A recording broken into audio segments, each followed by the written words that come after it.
Keaton's second experiment for school. We're gonna pick one of the three we're going to make. And this one's called something about blobs.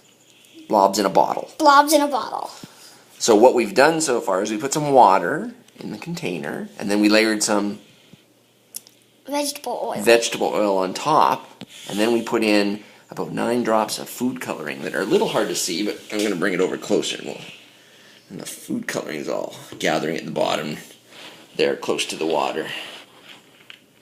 Well, too close, eh? Yeah. Can you see it? Point it down a little bit. Down there. Yeah. Well, I can't see if you point it. There you go. There's the blobs.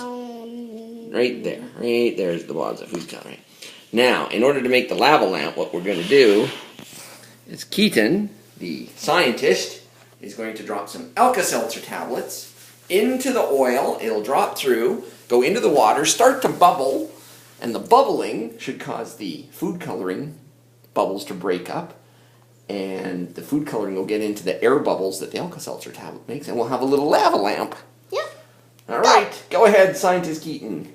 1's down, 2's down, and they're starting to foam. They're starting to foam some more. Could have a problem getting those. We're going to have lots of foam, though.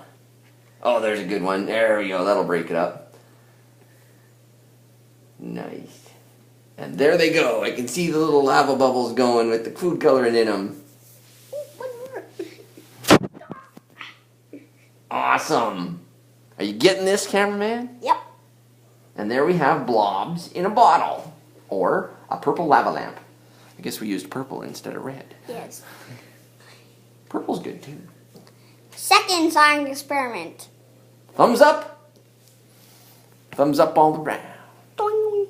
Cameraman's thumb. Where's the Okay, dude, you haven't washed your hands. You're getting food coloring all over the cover and the iPad.